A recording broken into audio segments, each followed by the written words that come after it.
All right. Welcome back to the podcast. Got a few more to get through. We are coming up on the end of King Saul's reign. Yes. Yeah, we are. And his life. I was gonna say it kind of goes hand in hand.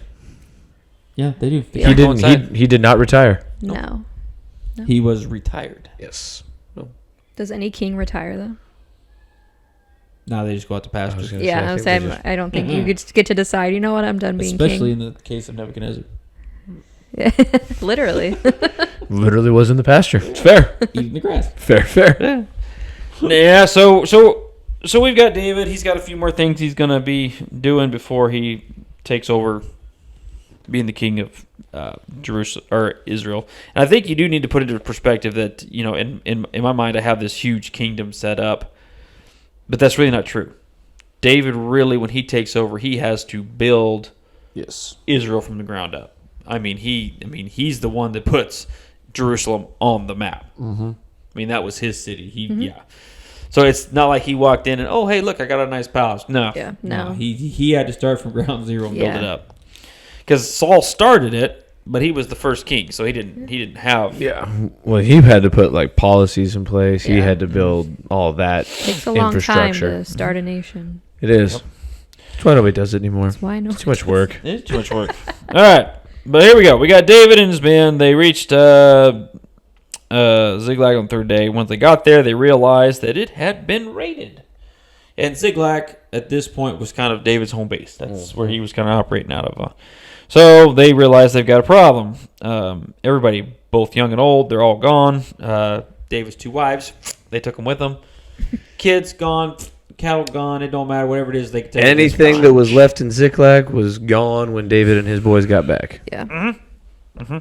Now, I do find it interesting, and it's probably the lesson that I want to pull from this is that, of course, when David's men see this, immediately they start to blame him. Yeah. Which, rightfully, there's a little bit of blame there, maybe, because he did fight with the Amalekites, and so then kind of made them a stench, if you will. Yep. Incited their vengeance. That's what the commentary calls it. I like that. That's a good way to put it. That's why the commentaries are there. That's right. And so they blame David because he was the one that stirred the Amalekites up, and then also David and his men were not there at Ziklag when it happened because they were off trying to help fight. He had left it unprotected, basically. Exactly. And they were going to stone him. There is also the point, it's unrelated to this story, but there's also the point that the Amalekites should have been eliminated long before David even was alive. Mm-hmm. That was one of Saul's. Well, they were supposed to be when they came in when the Israelites came into the Promised Land. They were supposed to be eliminated. Just saying. That was one of those should have been eliminated. So whose blame was it? They were the ones that got away. That would have been funny if David's like, it's actually Joshua's fault. Yeah. Let's unpack this for a second. Is this on me? I don't think he was trying to unpack anything. I think he was just trying not to get stoned. I really hope they don't stone me. I'd rather not, guys. Got David doing the Matrix moves out there. Stones. I know that sounds like a good idea to you guys, but maybe we talk it out. Yeah. But the lesson there is that we do the same thing. As soon as things start going bad in our life, what do we start doing? We start looking around for someone to blame. This is someone's fault. Yep. And it's not mine. Never. Couldn't possibly be it's not ever my fault, especially since I was with David while we were fighting. Yeah. You know what I'm saying? Yeah. I also was not here. No, they're looking around for someone to blame. Yeah. Exactly. And we do that as people. We don't like to take blame for actions. Responsibility for our actions. There, I'll get it right. We want to blame somebody else. Yeah. And I feel like that is more prevalent now in our society than it's ever been. It's like we excel at trying to blame somebody for something. Yeah. I think we hear about it a lot more. Mm-hmm. Maybe it's always happened, but I don't know. Yeah, maybe that's it. I don't know. Yeah. But I mean, it's like people have to find, I am this way for a reason, and this is why.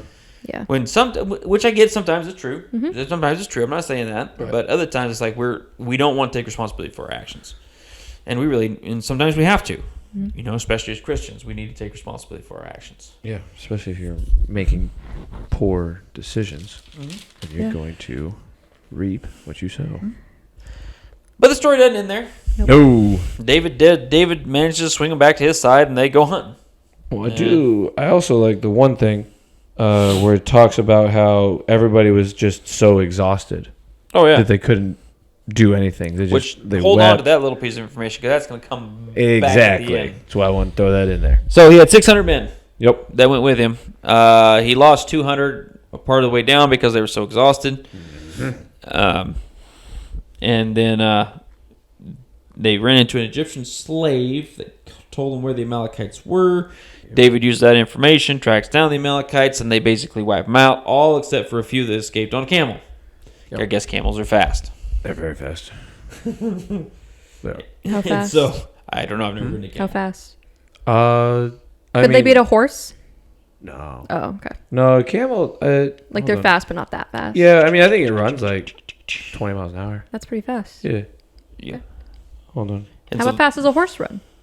I don't think they had a lot of horses back then. No, I get that feeling. but now I'm just curious. Hold on, please. Your I know call they is- race camels Your call like is very important to us. in the middle. Oh, okay. Well, I was way off. Camels can run up to 40 miles an hour. Sorry, in short bursts. Sustained 25 miles an hour for an hour. Okay.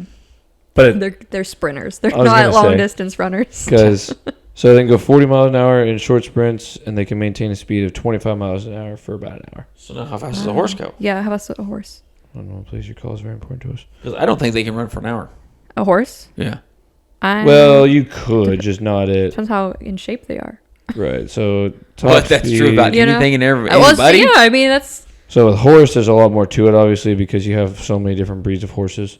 just a general horse. A horse I'm going to find out in the middle of nowhere. A thoroughbred, a true thoroughbred, top speed's around 44 miles an hour. That's crazy. They move. Okay.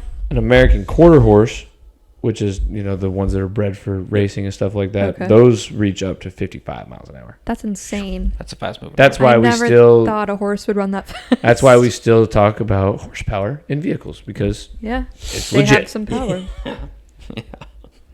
But Anyway. yes, camels are fast. I've seen a camel take off running, and it is much faster than you think it's going to be. Yeah. Especially by the way, it's just the way it's designed. Yeah. Well, the way it walks. Yeah. The When it walks, it's just. And then they take off, and it's like, dang, dude. Like, whoa, where'd chill, that come man. from? What does he see that I don't? Yeah. Should I be running I too? be running too? Uh huh. So anyway, the young men on the camels they escaped. Yep. Now here's where it gets interesting. The Lord, of course, gave him. David had actually sought the Lord's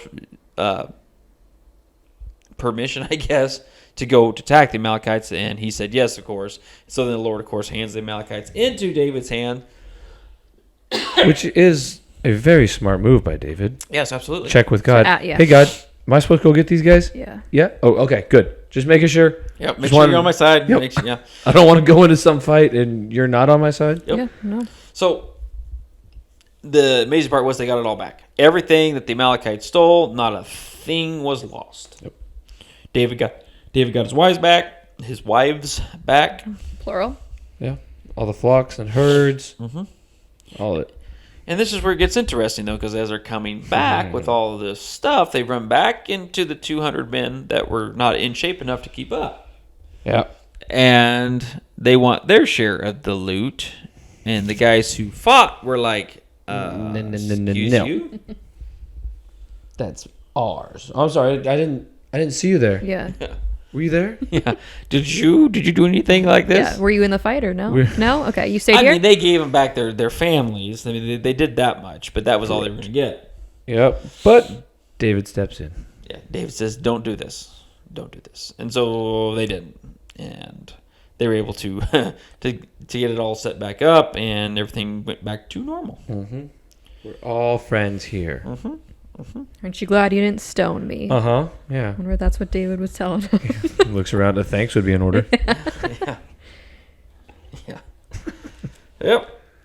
And that's kind of where we leave David at that particular moment. Yeah. So we got David wiping out the Amalekites.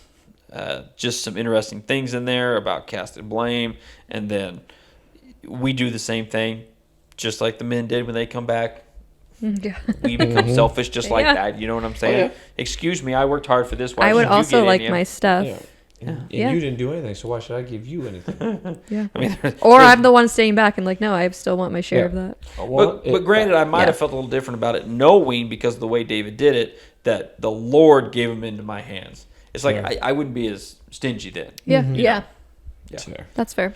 Because obviously the Lord wanted us to get our stuff back, so I would want to give I it better back. share it That's with why he other literally people. gave us everything back. Yeah, but if the Lord hadn't been sought out and I won this battle, I was like, no, Yeah. no, thank you. If you lay off the donuts, you could have Uh-huh. kept up. Yeah. Just saying. PT same time every morning. Haven't seen you there. I don't know if that was really the problem or not because they had just You're traveled exhausted. back. I was gonna say Yeah. they had just got done Hadn't fighting. eaten or drank. Mm-hmm. Yep. And so it was possible they just were physically unable to continue. Right. So anyway, that's where we'll leave David at this particular moment. And I will see you next time.